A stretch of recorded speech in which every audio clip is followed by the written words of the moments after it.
Estamos aquí gracias a una invitación que nos extiende Cono. La idea es poder conversar un poco con ustedes frente a lo que son las relaciones interpersonales en el marco de esta pandemia que digamos que nos ha retado a comenzar a buscar otras estrategias para poder estar en interacción con las otras personas y no solo con los otros en relación a mis amigos, no sé, sino que también nos ha retado a volver a reencontrarnos con nuestra familia y a tener que interactuar con ellos de una manera más frecuente. Ok, dicho esto, me presento primero. Esta live tiene por nombre Yo, el Otro y el COVID-19, como lo mencionó la doctora Juliet. Vamos a hablar sobre el tema de las relaciones interpersonales y cómo ha quizás eh, influido un poco en la dinámica del relacionamiento interpersonal. Mi nombre es Edwin Villadiego, yo soy psicólogo, ambos somos de Cartagena, yo soy psicólogo egresado de la Universidad San Buenaventura de Cartagena. Hoy estamos desde CIAP, que es nuestra empresa, aliado de Cono, con quien compartimos, para las personas que nos están viendo acá en nuestro Instagram, este en vivo de hoy. Doy lugar a que te presentes tú.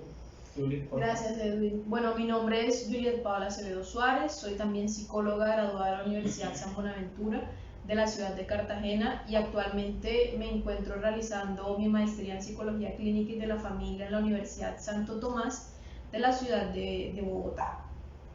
Entonces, agradecerles nuevamente a Cono por esta invitación que nos hace y digamos que por este empalme que hemos logrado hacer con ellos. Han sido como de gran ayuda para también comenzar a abrir nuestros horizontes desde SIAP. Entonces, es muy interesante, digamos que esta dinámica que estamos teniendo con ellos. Ok, Elito, vos nos saluda desde Alemania. Hola. Bueno, hoy primero presentarnos a nosotros como CIAP, como organización, hacer una breve introducción de algo que tiene preparado desde Cono, que nos gustaría compartir también con todos ustedes, tanto los seguidores de Cono como los seguidores de CIAP. Y es primero, ¿qué es CIAP? Nosotros como CIAP somos un centro de investigación, intervención y atención psicológica. Estamos radicados en la ciudad de Cartagena y nos dedicamos precisamente a articular estos procesos de investigación, intervención y atención desde el área de la psicología y la salud mental, promoviendo espacios, a la redundancia, de promoción de la salud mental, de prevención de enfermedades mentales y de la atención en salud mental dentro de las comunidades cartageneras.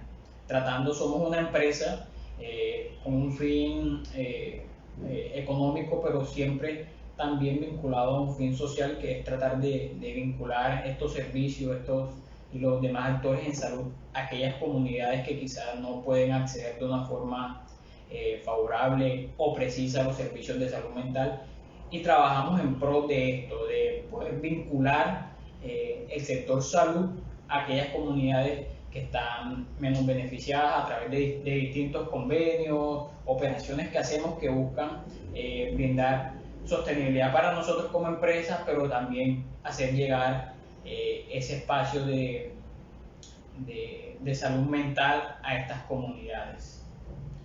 Así es, Edwin. Lo que nosotros pretendemos es, primero, pues lograr que la salud mental sea uno de los principales intereses por parte de Colombia. En este caso, pues estamos iniciando desde Cartagena, pero sí queremos proyectar a que se le preste mayor atención al tema de salud mental, y esto lo hacemos desde las pequeñas comunidades, como lo dijo Edwin, trabajando incluso desde las familias, desde la intervención, desde el área psicoterapéutica hacia las intervenciones ya en el área de la comunidad. Vamos a las instituciones educativas, vamos incluso a las comunidades a realizar procesos de investigación que nos permitan mejorar la calidad de vida de estas personas. Ok, así es. Bueno, ahora por el otro lado, lo que decía de Cono, Cono es un aliado que hemos logrado construir una red de apoyo mutuo en el tema de salud mental, con Catalina, con Sara, con Eliana, desde nosotros estamos aquí en Cartagena, en Bolívar, ellas están allá en Antioquia y Eliana está en Alemania. Entonces hemos tratado de construir y fortalecer esta red que busca trabajar en pro de la salud mental. Ellos desde su población, que según lo he entendido, apuntan al tema de poblaciones vulnerables por víctimas de conflicto. También trabajan con niños a nivel sensorial, el trabajo de la estimulación a ese nivel, y consideramos que es una labor que nosotros podemos apoyar desde acá, y es un apoyo que se da de forma recíproca. En este sentido, por información de Cata, nos ha dicho que hoy Cono, y lo reportará al final de este en vivo, hoy Cono está abriendo una campaña de crowdfunding con el que busca ser embajadores de la salud mental para estos niños de las poblaciones vulnerables. Y la idea es que si tú cumples el perfil de este líder, de embajador de salud mental, puedes acceder y de una forma u otra influir en la salud mental de estos chicos que están en condiciones de vulnerabilidad. Listo, entonces se lo recordaré también al final para que aquellas personas que estén interesadas se vinculen a este proyecto, se vinculen a este proceso. Para quienes quieran seguir a Cono, que están en nuestra cuenta de SIAP, les informo que aparece en Instagram como Cono con KIWN.ONG. Y nosotros, para quienes están en el Instagram de Cono, que nos quieran seguir y conocer lo que hacemos, aparecemos como SIAP con .cartagena en Instagram. Y a partir de ahí pueden vincularnos en otras redes sociales. Listo. Como el día de hoy vamos a hablar del tema de las relaciones, me gustaría iniciar en un primer punto reconociendo, Juliet, y creo que esto estamos de acuerdo nosotros, en que los seres humanos somos seres indiscutiblemente que estamos inmersos en una sociedad, y por lo tanto este tema del relacionamiento con el otro, de ir en búsqueda del otro, no es ajeno para ninguno de nosotros, a menos que vivamos en un lugar solitario o el único que tengamos relacionamiento sea con nosotros mismos. En este orden de ideas, diversos estudiosos, diversos teóricos han manifestado algo que me gustaría contarles. Podríamos ver el tema del relacionamiento, para darle apertura aquí, haciendo una analogía con el movimiento que hace la Tierra. ¿Cuál es el movimiento que hace la Tierra? Recordemos, esto es básica primaria, que la Tierra tiene dos movimientos. Un movimiento de rotación, que es el que se hace sobre su mismo eje. La Tierra gira sobre su mismo eje, de ahí se produce el día, las 24 horas. Y un movimiento que se da de traslación. Este movimiento de traslación se produce alrededor del Sol. Entonces, eso da lo que es el año, los 365 días que forman nuestro año calendario. Cuando hablamos de estos movimientos, podemos decir que se presenta igual en nuestra vida y en la forma de relacionarnos tanto con nosotros mismos como con las otras personas.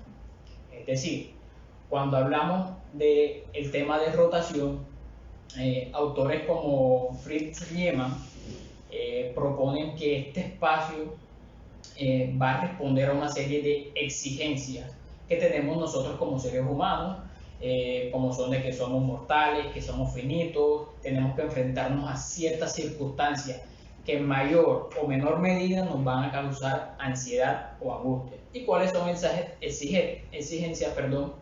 Él las menciona como 4 antinomias que se presentan en nuestra vida. Creo que hoy solo hablaremos de 2 antinomias, porque las otras no van muy relacionadas y no quiero extenderme con ese tema. Hola Juan, no quiero extenderme con ese tema más allá del relacionamiento para no salirnos un poquito. Bueno, cuando hablamos de estas antinomias, entendemos que son opuestos, pero que de igual forma se complementan en cierto sentido. Entonces, la primera antinomia que correspondería, o la primera exigencia también que correspondería a los seres humanos, se puede entender como aquella que va hacia el movimiento de rotación de la Tierra. Es decir, rotamos sobre un mismo eje. Esto corresponde a una exigencia que tenemos nosotros como seres humanos de la individuación, de ser individuos individuales, particulares, con características muy específicas que nos van a permitir diferenciarnos de la otra persona, del otro, de mi grupo, de mi comunidad, de mi colegio, de los estudiantes con quien convivo. Entonces, en este orden de ideas, esa es la primera exigencia que tenemos nosotros como seres humanos, tratar de diferenciarnos del resto de otros. Y qué más que la propia naturaleza nos provee al determinar que, por ejemplo, en el caso de decir que somos totalmente, desde la huella dactilar del dedo, únicos e irrepetibles.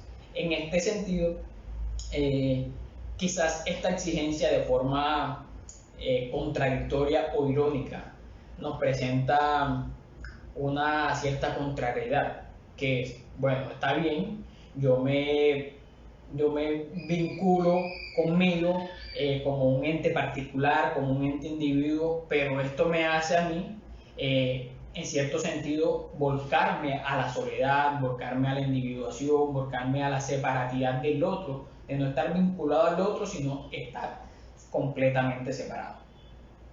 Por otro lado y por otra parte, cuando hablamos de lo que es la rotación es la traslación es la primera, la traslación alrededor de la Tierra, podemos decir que en este aspecto nosotros marcamos lo que es volcarnos hacia el otro. Entonces, la parte contraria al movimiento de rotación, que es la primera exigencia, entonces ya tenemos que extrapolar este sentimiento o esta vinculación hacia nosotros mismos y extenderla hacia la otra persona, hacia el otro. Ciertos autores manifiestan que este hecho particular se da como una entrega confiada, entregarme confiado al mundo sin esperar que me hieran, sin esperar que me lastimen, porque esa es mi necesidad, hacer parte de algo, vincularme a algo, ser parte de un grupo, ser reconocido como alguien.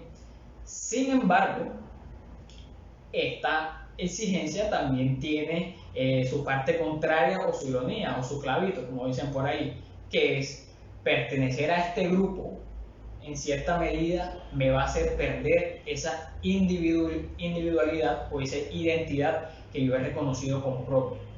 Entonces aquí se produce la primera antinomia, que es la que venimos a hablar, que es cómo desde lo individual y lo extrapolado, que es vincularme al otro, cómo yo creo un equilibrio que no me vaya a hacer ni perder la individualidad, pero que me permita estar en un grupo y que me permita estar en un grupo sin perder esta individualidad que estoy poseyendo. Entonces, en este sentido, enmarcamos el inicio de las relaciones personales, la individualidad y las relaciones con los otros. Sí, digamos que partiendo un poco de lo que dice Edwin, el lenguaje corporal, el lenguaje verbal y no verbal, hace parte de un eje central en la comunicación con las otras personas. Entonces, cuando nosotros lo hacemos de una forma u otra, esto va a impactar en la respuesta que obtengamos de esa otra persona. Cuando nos hicieron esta invitación por parte de Cono, yo me preguntaba cómo comenzar a hablar frente a las relaciones interpersonales de una forma que sea clara y que sea puntual para que pues sea entendible por personas que realmente no conocen mucho del tema de la psicología. Y frente a eso me nació una pregunta que era esa: ¿cómo comenzar a hablar de las relaciones interpersonales en este en vivo? Y casi que inmediato se me vino una frase que escuché hace mucho tiempo, y era que las familias como tal son sistemas autopoyéticos. Entonces, cuando escuché esta frase, yo me preguntaba, bueno, pero ¿qué es un sistema autopoyético y qué significa que las familias sean autopoyéticas? Porque finalmente, cuando nosotros oímos estas palabras que son muy desde la corte sistémica, uno dice, muy técnicas, uno dice, pero bueno, pero queda igual, o sea, pero ya digamos que yendo al trasfondo de esta palabra, encontramos que la palabra la define Maturana como la capacidad que tienen los sistemas para poder estar en constante transformación. Esto es una palabra como que un término acuñado desde la biología pero aplica también para los sistemas familiares. En este caso, cuando hablamos de que una familia o un sistema familiar es autopoyético, es que tiene la capacidad de transformarse a través de las crisis. Entendemos que, bueno, si la familia o si los sistemas no se transforman, mueren. Digamos que esto es como muy tácito del hecho de que sí o sí debemos comenzar a transformarnos y comenzar a transitar por esas crisis para comenzar a tener herramientas. Digamos que las herramientas que teníamos antes de la crisis no están funcionando. Debemos comenzar como familia, a construir otras herramientas que nos permitan transitar por estas crisis. A partir de esto, pensaba un poco en la crisis que ocasionó, creo que en casi todos nosotros, el hecho de aislarnos, no tanto por el hecho de que se declarara el COVID-19 como una pandemia, sino el hecho de tener que volver a nuestros hogares y estar encerrados. Yo creo que eso nos retó mucho solo por pensar que teníamos que estar nuevamente aislados de todos, y va un poco con lo que decía Edwin, estar aislado de todos y tener que relacionarme nuevamente con mi familia.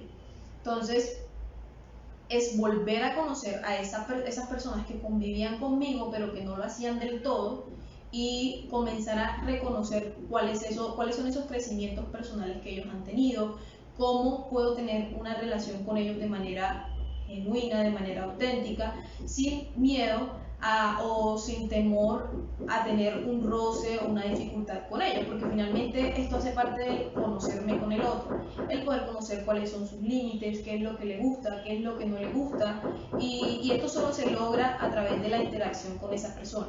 Es decir, si tú no te das la posibilidad de conocer a ese otro en tu relación, no vas a poder entender el por qué está haciendo las cosas que hace.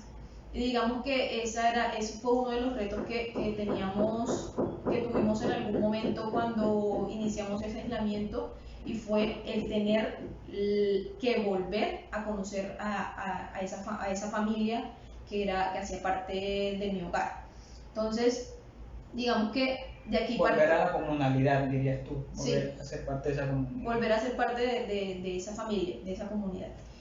Aquí resalto algo muy importante, y es que para transitar por una crisis hay 3 puntos muy importantes. El primero, que es la etapa de ajuste, que es antes de que nosotros pasemos por la crisis. Podríamos poner un ejemplo, y es antes de enterarnos que teníamos que aislarnos. Digamos que ahí estábamos bien, digamos que en una normalidad en la que podíamos hacer las cosas que queríamos, como queríamos y cuando queríamos. Ahí ya estábamos habituados a lo cotidiano. Exacto, esa era nuestra normalidad, esa era la normalidad de antes. Sucedió la crisis, que fue el aislamiento preventivo obligatorio. En esta crisis crecieron algunas demandas y unas tensiones que fueron las que retaron a ese sistema o a esa familia a comenzar a reajustarse. No sé, una tensión, o para ponerles un poco un ejemplo, era como volver a tener que conversar con esa otra persona, no sé, como a decir que ya discuto con mi pareja o discuto con mi mamá y mi papá, y ya no me puedo ir de la casa, sino que me tengo que ir, o irme del cuarto o irme de ese lugar, pero sí o sí debo cruzarme con ellos nuevamente. Entonces aquí viene como la primera estrategia que les venimos como Yo te hago una pregunta referente a eso, Yuli, que quizás le interesa a ellos, y es que estas demandas que tú planteas que se acentuaron aquí ya venían desde antes, o sea, ya se estaban presentando, pero que no se tocaban. ¿Qué pasaba con esas demandas? Muy buena pregunta, Edwin, porque de hecho lo voy a contar un poquito más adelante, pero aprovecho esa pregunta para contarles. Dentro de las demandas que existen en los sistemas hay 3 tipos de demandas. Una, que son las demandas no resueltas, que son esas conversaciones que debemos tener pero no tenemos. Entonces entramos en una discusión, en una pelea, y lo que hacemos es, la estrategia que siempre hemos tenido, la mayoría, no digo todos, pero sí la mayoría, es irnos de la conversación y decir: me voy para volver cuando esté más calmado. Pero la realidad es que muchas personas no vuelven a esa conversación o a ese tema, o no elaboran eso que sucedió, y eso, digamos que eso que no se habló no se pierde, sino que queda acumulado para otro momento en donde va a salir y va evidentemente a generar malestar en la relación de las dos personas. Entonces, digamos que respondiendo un poco a tu pregunta, son demandas o son tensiones que no fueron resueltas en el momento y que a partir de todo esto que ha sucedido nacen nuevamente con un poco más de agresividad, porque no fueron resueltas en ese momento, entonces ahora nacen pero un poco más grandes, cargadas, por decirlo así, pues salen más cargadas. Es como tú dices, el tema del elefante, que esa es la frase que me encanta cuando la expresa Yuri, que es: en esta sala hay un elefante blanco, todo el mundo lo ve, todo el mundo le pasa por el lado, pero nadie lo quiere tocar, a pesar de que casi nos está apretando en este espacio. Todo el mundo entonces le pasa por el ladito, le huye para no tocar eso que no se quiere trabajar como familia. Sí, y utilizando un poco tu metáfora, en algún momento, tu metáfora que viene, pero bueno, en algún momento ese elefante va a crecer tan grande que ya no vamos a poder evitarlo. Sí, ya no vamos a poder evitarlo y sí o sí vamos a tener que prestarle atención. Entonces, de eso se trata la crisis, de poder prestarle atención a eso que estamos tratando de evitar para poder así generar herramientas que nos permitan solucionar eso que está sucediendo. Entonces, dentro de las tensiones que te mencionaba Edwin, que son las tensiones no resueltas, es una. Otra es que dentro del sistema no se cumplen los roles que tiene cada uno de los miembros, o uno de los miembros cree que no se cumple el rol a cabalidad. Es decir, un ejemplo podría ser ese padre que viene de la casa, que viene de trabajar y se sienta, no sé, a ver televisión porque está cansado, y no cumple o no cumple lo que la otra persona cree que debería cumplir. Entonces, en ese momento se empiezan a generar tensiones dentro del sistema, y si eso no es conversado y si eso no es hablado entre la pareja, esto puede generar una tensión que se puede convertir al futuro en crisis. ¿Cómo se presentan estas crisis usualmente en las parejas? Usualmente son conversaciones o no sé cómo decirlo, son como discusiones sí, en donde la agresividad es el primer medio de comunicación para expresar eso que no se ha podido decir a través de palabras. Y cuando hablamos de agresividad no es necesariamente recurrir a los golpes, también con las expresiones hablamos también de agresividad.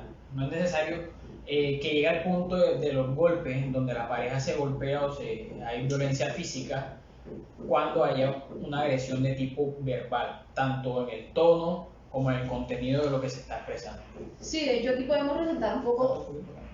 Okay, dale. Aquí podemos resaltar un poco algunos resultados que salieron en nuestra encuesta, y era que una de las habilidades o de las herramientas que identificamos dentro de las personas que participaron en esta encuesta era que ellos lo que hacían era evitar o salir, digamos que la forma de solucionar ese problema era salir de la conversación o evitar las conversaciones. Entonces vemos que esto es evidente también dentro de los hogares y que no es ajeno a nosotros. Dice, para hacer una pausa, ir respondiendo nuestros espectadores, se llama espectadores, ¿sí? Nuestros espectadores pueden ir haciendo preguntas, escribiendo comentarios que vamos a ir leyéndolo y haciendo una retroalimentación. Vamos a leer el de acá primero. Dice Estefa508: desafortunadamente a nivel cultural se ha enseñado a evadir las situaciones, no a afrontarlas sanamente. Sí, así es. Evidentemente, incluso cuando nos estamos muy pequeños, te dicen como que no vayas y no discutas con esa persona, sino que ven y busca a un adulto mayor. O déjalo hablando como un loco. Exacto, déjalo hablando con la mano. Entonces tú te quedas como que, bueno, eso poco a poco tú lo vas interiorizando y te das cuenta que realmente es una solución que en un primer momento funciona porque la discusión se acaba, pero posteriormente nos damos cuenta que eso va creciendo y entonces el tono de voz aumenta, las inconformidades por cosas pequeñas aumentan, y el trasfondo de todo eso es una conversación que no se terminó de elaborarse. porque finalmente lo que se busca en las relaciones interpersonales es conocer lo que el otro quiere y también conocer lo que yo espero del otro para poder así obtener como que esa sinergia entre nosotros dos. Ok, acá hay otra pregunta, déjame. Y reviso aquí que dice,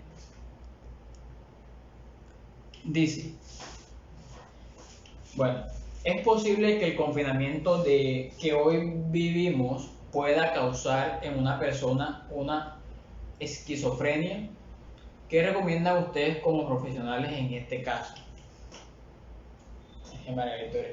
Bueno, yo creo que el tema de la esquizofrenia ya es una enfermedad de base que una persona puede haber presentado con ligeros síntomas si no ha sido diagnosticada, pero quizás ya había presentado una serie de síntomas que pudieran revelar esta condición. Por el tema del confinamiento, no creo que es muy improbable que se haya producido esto, sino más bien que se hayan acentuado estos síntomas de la esquizofrenia frente a una situación estresante, una situación de crisis, una situación de encierro. ¿Qué es lo más recomendable en este caso nosotros como profesionales? Es buscar una ayuda de un profesional. Cuando ya hablamos de esquizofrenia, ya se debe hacer un trabajo complementario con psiquiatría y psicología en conjunto para poder elaborar mejor el tema del bienestar y la calidad de vida de esta persona. Que ya la esquizofrenia es una enfermedad con la que se debe convivir, sin embargo hay que saber convivir con ella. Entonces se requiere medicación por parte de un psiquiatra y apoyo por parte de la psicología, es lo que podemos hacer en este punto. Pero el confinamiento como tal no es una causa, más bien acentuó esta situación estresante, esos episodios quizás de esquizofrenia, si es allá donde va tu pregunta. María Victoria. Y de hecho, creo que no solo del tema de la esquizofrenia, sino que a nivel general el aislamiento lo que hizo fue acentuar, como dice Edwin, que aparezcan mayores trastornos, pero que ya estaban, pero finalmente no les habíamos prestado mucha atención, pero a raíz de ese encierro, de ese tener que estar conmigo, también nos obliga o nos ayuda, diría yo, a comenzar a analizarnos a nosotros, a analizar qué está sucediendo conmigo, analizar que, hey, mira, bueno, esto estaba pasando, ahora está pasando más frecuente, pero no está bien, o sea, yo siento que no está bien. Si ustedes sienten que algo no está bien en ustedes, es porque es un signo de alarma para comenzar a buscar esa ayuda y también para comenzar a trabajar en ustedes mismos, porque bueno, finalmente los únicos expertos en la vida de ustedes son ustedes y son los únicos que van a poder como mirar o identificar si hay algo que está cambiando o algo que no está bien en su vida.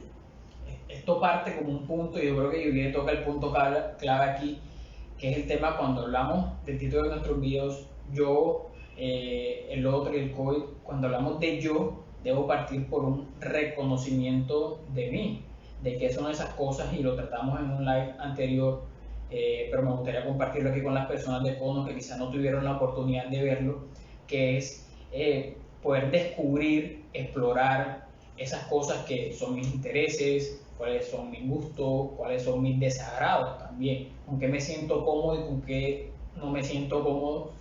Y yo creo que este es un espacio en el tema del confinamiento que se ha propiciado para eso.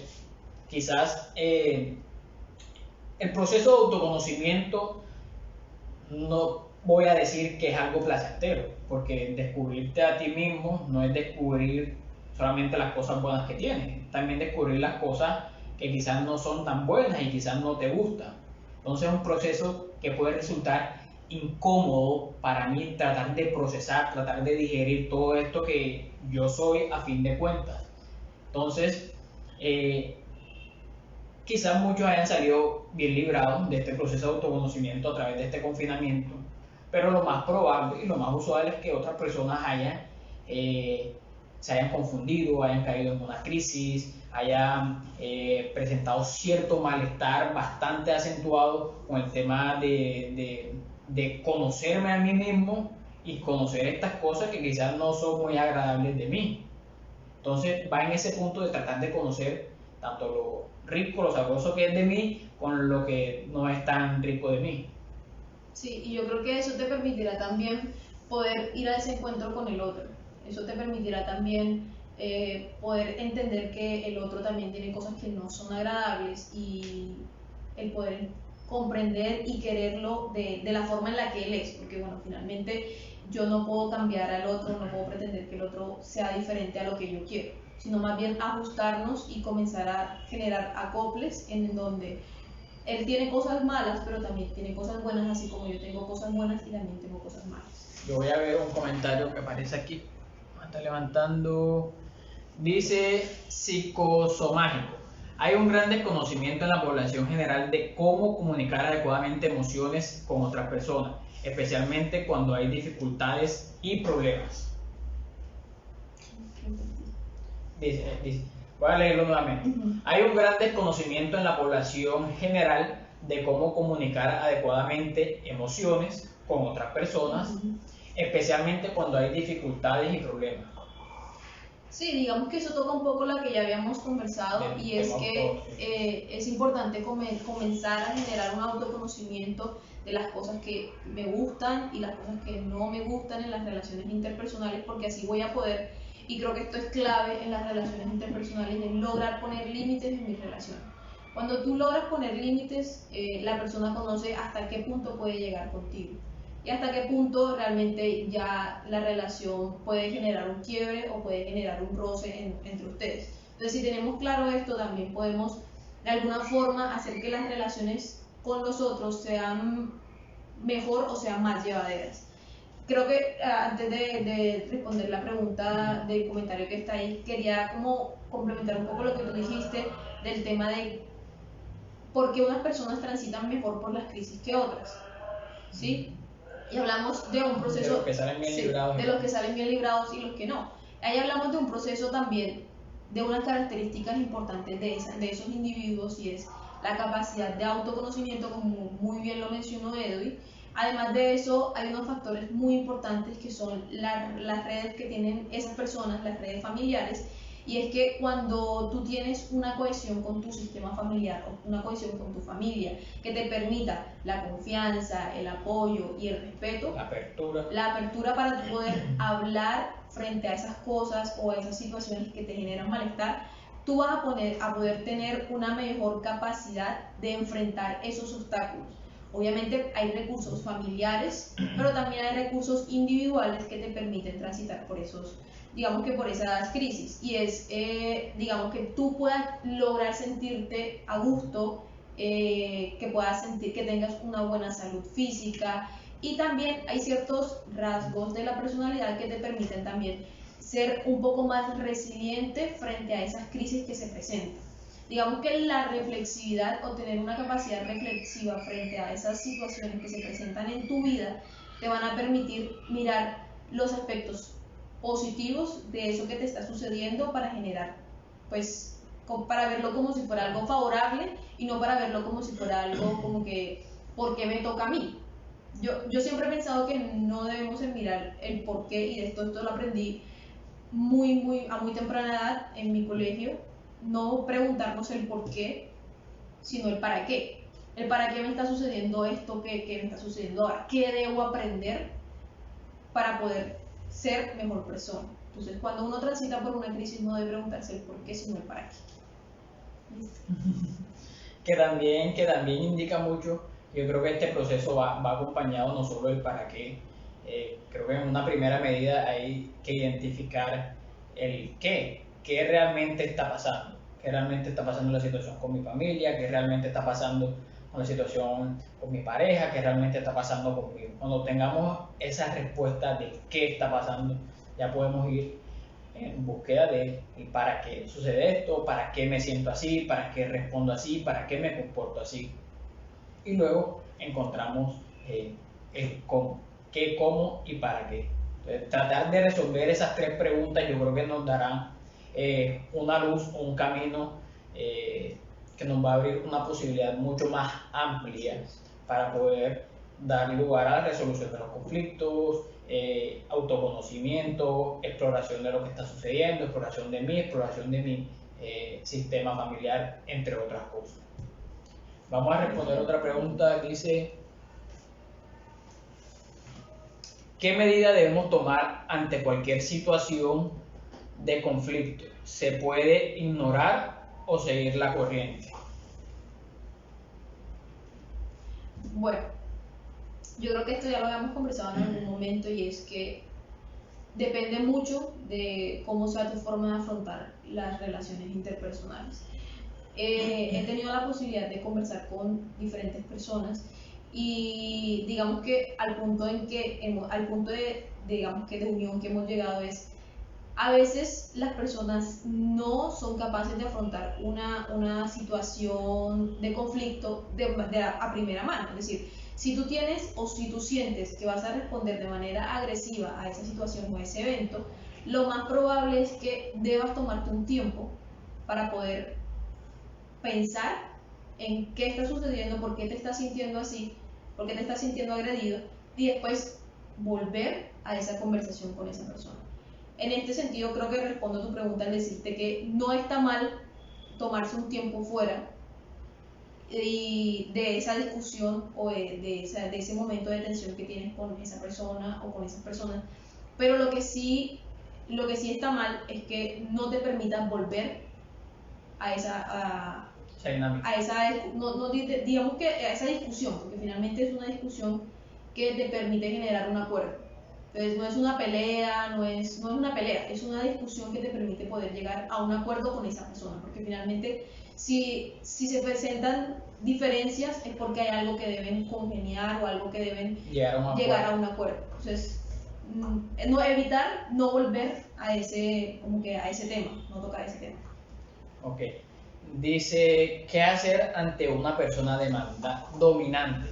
Yo creo que va bastante sentido en esta pregunta con lo que ya conversamos anteriormente y expuso la doctora Julia en este tema, que es establecer de forma muy clara los límites que yo tengo con el otro. Es decir, hasta dónde puedes llegar conmigo, hasta dónde te permito llegar, hasta dónde nuestra relación, hasta qué punto llega, y que la otra persona sepa identificar estos aspectos de, bueno, hasta aquí ya déjame que yo respondo por mí, hasta aquí yo tomo mis decisiones, hasta aquí yo comparto contigo, entre otras cosas. Eso es decir, gracias, pero yo también puedo. Yo puedo solo. Entonces, y también es como, bueno, dejar algo claro, y es que para una persona dominante hay una persona sumisa. No es como que, no, me tocó estar con una persona dominante. Digamos que es una relación en donde los dos aportan para que esa dinámica se mantenga. Entonces, si la persona está siendo dominante contigo es porque tú le estás permitiendo que él sea dominante. Entonces hablamos de los límites que muy bien menciona él. Okay. Yo creo que en este tema es fundamental hablar del tipo de relacionamiento, cómo se está relacionando esa persona contigo. Y es un tema que quizás yo me doy pie aquí mismo con esa pregunta para responder. Y es que hay distintos tipos de relaciones que yo, como ser, como individuo, puedo tener con otra persona. Es decir, yo tengo dos caminos. Yo o puedo ver al otro como una persona, como un ser igual a mí, ir a un encuentro genuino con o ver a la persona como la otra persona, como un objeto, algo que tengo detrás de eso un interés particular. Entonces lo más probable es que esta persona demandante tenga un interés particular, viéndote como no un tú, no como yo y tú, sino como yo y él. Entonces, es decir, ese objeto que yo tengo poder, yo quiero tener un poder sobre ese objeto, entonces yo quiero mandarlo, que se hagan las cosas a mi voluntad, y no se da precisamente lo que Juliet mencionó, un encuentro. Cuando hablamos de relacionamiento y encuentro, ¿qué creerían que va primero, la relación o el encuentro? ¿No lo vas a responder? Me respondo yo solo. La relación, podríamos decir que primero va el encuentro y luego la relación, pero la cuestión es que primero va la relación y luego el encuentro. Cuando yo inicio a relacionarme con la otra persona, puedo dar lugar a esto que expliqué de o verlo como persona o verlo como objeto. Cuando yo me quedo en verlo como un objeto, existe una relación de yo-ellos, yo una persona y ellos un objeto, pero cuando yo trasciendo a esa relación donde yo me veo como una persona y a ti, que eres tú, lo veo como una persona igual a mí, un ser igual a mí, ya trasciendo un encuentro, porque ya vamos a hablar dos yo, tú eres un yo y tú eres un yo, y para mí tú eres un tú y yo para ti soy un tú. Entonces se va a dar una relación dialéctica aquí en donde va a existir un encuentro genuino, auténtico, donde se van a compartir experiencias, donde los intereses ya no son meramente de conseguir algo de ti, conseguir una ganancia de algún tipo, espiritual, económica, entre otras cosas, sino que ya te veo como igual con alguien con quien puedo compartir, que es lo más probable que no se dé en esta relación de dominancia. Creo que María Alejandra estaba preguntando. Yo creo que aquí hay varias preguntas. Taca, taca. Dice, primero, ¿cómo identificar cuando la otra persona está preparada para hablar y no fallar en el intento? Imagino que va en el tema de la conversación de la familia. ¿Cómo identificar cuando una persona está preparada para hablar y no fallar en el intento? Bueno, yo creo que esto parte de algo que ya hemos venido conversando y es el autoconocerte.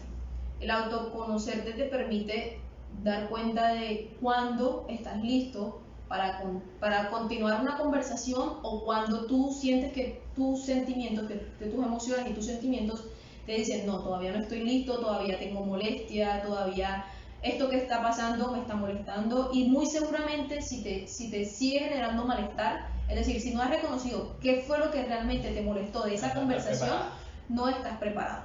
Es decir, sería como imponerte. Poder, o sea, yo creo que el punto aquí es poder identificar qué fue lo que realmente te molestó de eso que está sucediendo para poder ir al encuentro con el otro y decirle, bueno, mira, esto fue lo que pasó y esto fue lo que realmente me molestó. No fue tanto lo que estábamos conversando, sino esto fue lo que yo sentí. El reconocer cómo me hizo sentir lo que esa otra persona hizo. Entonces esto habla de también una reflexión frente a mis emociones, mis sentimientos y lo que el otro pudo haber hecho para yo sentirme de esta forma. Que no solo tiene responsabilidad el otro, sino que yo también tengo responsabilidad frente a eso que está pasando. Y yo creo que la mayor carga de responsabilidad la poseo yo, sí. Porque yo soy autor de todas mis experiencias. En consecuencia, yo soy autor y responsable de todas las cosas que estoy sintiendo. Es decir, yo no puedo culpar al otro porque yo me sienta mal, si quien se está sintiendo mal soy yo. Entonces el otro, a pesar de que hizo una acción que quizás me molestó, y quien está sintiendo ese sentimiento de molestia soy yo, y yo debo hacerme responsable, reconocer que eso del otro me está haciendo sentir a mí así, y como dice Juliet, ir al encuentro con esa persona para poder solucionar esta parte. Sí, y yo creo que no es solo decir como que, bueno, mira, esto fue lo que me molestó, sino también cómo podemos hacer y cómo puedes hacer tú para que eso no te siga generando una molestia, porque bueno, finalmente si lo puedes hablar en una conversación, pero si tú no lo elaboras y tú no lo trabajas, muy probablemente en otros encuentros se va a presentar la misma molestia. Nuevamente. Dice, yo creo que va con la pregunta, ¿se pueden poner límites después de mucho tiempo sin tenerlos? Sí, yo digo que sí. Pero el trabajo es más. Pero entonces el trabajo es mucho más complejo. Y digamos que aquí utilizo una frase que escuché alguna vez, pero no recuerdo de quién, y es, cuando tú haces un favor, al principio es un favor, y cuando tú lo repites muchas veces, la otra persona no lo ve como un favor, sino como una obligación. Es aquí donde, en este ejemplo, es aquí donde tú tienes que comenzar a poner el límite y decir, o sea, marcar la relación que tienen ustedes. Bueno, sí, nosotros somos amigos, o nosotros somos, no sé, pareja, o nosotros somos familia, pero hasta aquí llega mi relación contigo, esto es lo que yo puedo permitir y esto es lo que no estoy lista para permitir o no estoy dispuesta a permitir en mi relación contigo. Entonces, primer paso, reconocer qué es eso que estoy listo para permitir y que no estoy listo para permitir. Y a partir de eso, sí, ir a ese encuentro con el otro y comenzar a generar diálogo. Yo creo que todo se puede solucionar con el diálogo frente a esa otra persona y a no ser flexible en esas cosas que no estoy listo para permitir. Y va en la medida también cuando habla de después de tanto tiempo. Es complicado, como dice Julie, es complejo tratar de poder abordar esta situación cuando ya ha venido una pauta de relacionamiento de que una persona no ha puesto límite anteriormente y ahora quiere imponerlo. pero nos damos cuenta que hay un punto de partida que es una necesidad de cambio por una de las partes, que es la persona que dice, bueno, ya algo pasó aquí, quiero una transformación en mi vida, ya deseo poner esos límites. Entonces no es, a pesar de que va a ser complejo, no es imposible hacerlo. Dice, pregunta enfocada a la relación padres-hijos. Ah, ok, me imagino que los límites. Dice otra pregunta aquí. Si hablo con seguridad ante mi pareja, ¿no doy pie de duda al tomar mis decisiones? ¿Cómo se tiene una pregunta? Sí. Si hablo con seguridad ante mi pareja, no doy pie de duda al tomar mis decisiones, como un comentario. O sea, que si esa persona habla con seguridad frente a su pareja, no le da como esa posibilidad de que la otra pareja presente una duda ante esa decisión que está tomando. Bueno, hay que hacer... Bueno, me escribe si no es así como yo estoy pensando, por favor. Según eso que dice esa persona, y bueno, creo que hay que hacer una distinción, tú como que me seguirás o no. Una cosa es imponerle a esa otra persona mi pensamiento y otra cosa es generar un diálogo en el que yo puedo decirle a esa persona cómo me siento, qué es lo que estoy pensando frente a eso y generar un acuerdo en el cual los dos nos sintamos cómodos de lo que queremos hacer o de lo que queremos, en este caso para las relaciones de pareja, de lo que queremos construir. Entonces creo que este es el punto de quiebre en el que no es ir a imponerle a ese otro hablándole fuerte o hablándole de manera autoritaria, porque entonces cambiaríamos la dinámica en el que ya no, yo no soy el digamos que el sumiso, sino ahora soy yo el autoritario. Entonces lo único que haríamos es cambiar la posición de la dinámica, pero la dinámica se sigue manteniendo. Yo creo que aquí el punto es generar un acuerdo en el cual los dos se permitan un espacio de diálogo en el cual se escuchen las dos partes, porque a veces nosotros queremos que nos escuchen, pero no nos permitimos escuchar al otro. Va perfectamente consonante con lo que yo pienso, Yuli, que es darle la oportunidad o la apertura de ese diálogo donde se puedan hacer, como tú lo manifiestas, esos procesos reflexivos frente a esa situación, dando el punto de vista y teniendo en cuenta el punto de vista que yo tengo como persona individual y el punto que tiene la otra persona como persona individual, pero que en este contexto compartimos porque somos pareja, o porque somos amigos, o porque somos padre e hijo. Entonces, me nos dice sí. O sea, era como la pregunta que estábamos respondiendo. Yo creo que bueno, no veo más preguntas. No hay más preguntas. Vamos a ir dando cierre entonces a este tema que tenemos. No sé si tú quieres conversar algo más sobre... No, pues recordarles un poco frente al taller de autoconocimiento. Bueno, nosotros hemos estado desarrollando a partir de esto, voy a dar dos pautas publicitarias no pagadas. Estamos realizando desde SIAP un taller de autoconocimiento que lleva por nombre De lo emocional a lo práctico, donde buscamos que todo este componente de las emociones poder vincularlos a todo el tema de la cotidianidad, de mi nueva cotidianidad, de esta nueva normalidad que se está presentando, cómo poder expresar mis emociones, qué herramientas tengo, reconocer mis recursos y poder dar un inicio a ese descubrimiento de eso que está pasando a nivel emocional conmigo. Este taller lo estamos realizando a nivel virtual, tenemos inscripciones hasta el día 2 de septiembre. 2 de septiembre tenemos inscripciones, se pueden inscribir a este taller, tenemos un cupo solamente de 10 personas para trabajar esto que hemos hablado aquí y unas cositas más. Invitarlos, toda la información la pueden conseguir en el Instagram de SIAP, que es SIAP con doble I y termina en p.cartagena. Ahí encontrarán toda la información y en nuestros canales de atención también pueden conseguirlo.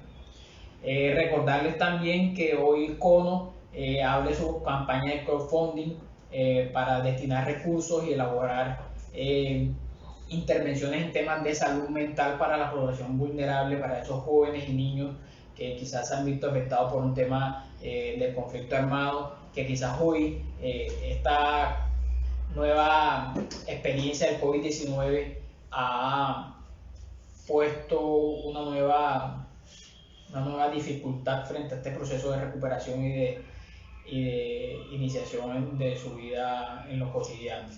Hay una última pregunta ahí, dice, ¿qué hacer ante una persona que no se presta para hablar? ¿Qué hacer? Bueno, esto es algo bastante complejo porque que no se preste, que no se preste para hablar, habla también de él, pues de lo que él espera en su relación y de lo que está sucediendo en ese Lo que ella momento espera. en su relación. Entonces es importante analizar cómo estamos generando esos diálogos en la pareja, con la familia, con los amigos, cómo estamos generando esa apertura para el diálogo. Entonces, cuando nosotros identificamos si está siendo buena o si está siendo de pronto agresiva, o incluso si no está haciendo en los momentos adecuados, es decir, si tú vas a buscar un diálogo pausado o quieres buscar un diálogo amigable con la otra persona en un momento de discusión, muy seguramente no va a ser posible. No se va a dar la apertura y se van a cerrar las dos personas porque en ese momento estás sintiendo que te están amenazando y pues tus mecanismos de defensa te van a decir no vamos a dejar entrar a nadie porque en este momento no, o sea, no estamos listos. Va a salir a flote la agresividad. Exacto. Entonces, si ustedes buscan, o bueno, si tú buscas un espacio diferente en donde ya no exista un conflicto anterior, digamos que es un poco lo que conversamos de tomarse un tiempo fuera y volver cuando ya estén listos, cuando ustedes logren generar esos espacios, la relación entre las personas va a mejorar o va a cambiar un poco. El tiempo fuera, hacer como la salvedad de que no es solo irse ya, es irme, pero también regresar sobre eso que generó la discusión. O sea, irme para poder reflexionar frente a lo que está pasando conmigo, frente a lo que me está haciendo sentir el otro, pero yo debo, es mi deber de una forma sana, regresar para poder atender a eso que estaba pasando o eso que pasó en ese momento. Bueno, una última pregunta ya para cerrar. Nuevamente, ¿cómo debemos hablar con las personas que piensan que ellos son los que siempre tienen la razón y no escuchan ni le dan importancia a lo que las otras personas piensan? Yo creo que va un poco como lo que ya va en la misma mencionado, línea. sí. Va en la misma línea de darse la apertura de estos espacios de diálogo, de reflexión, buscar ese espacio, tanto tiempo, tanto lugar, donde se permita dar ese proceso de apertura emocional. Yo creo que no existen conversaciones rápidas. O sea, cuando uno dice, no, vamos a tener una conversación rápida y no. Tienen que darse tiempo, lugar y momento para tener una conversación que realmente les permita la apertura. Destinarse lo que sea necesario demorarse para abordar ese tema y de una u otra forma darle una solución o llegar a un acuerdo. Que quizás va a ser, yo creo que en muchas medidas, menos tiempo de lo que te va a gastar que extendiendo la discusión que se ha presentado. Sí, yo creo que con esto pues damos cierre a este espacio. Un poco agradecerles por estar aquí presentes desde Cono y desde CIAP. Como ya saben, este es nuestro segundo en vivo y pues realmente ha sido una experiencia no sé, enriquecedora para nosotros. Entonces, nada, agradecerles nuevamente a Cono que nos abrió este espacio, a CIAP que nos ha abierto, nuestro equipo de trabajo y el equipo de trabajo de Cono, y esperar dar nuevamente apertura a estos espacios en el momento que lo podamos hacer, y recordar que ir al psicólogo está bien y es necesario. Muchas gracias, nos vemos entonces, hasta luego.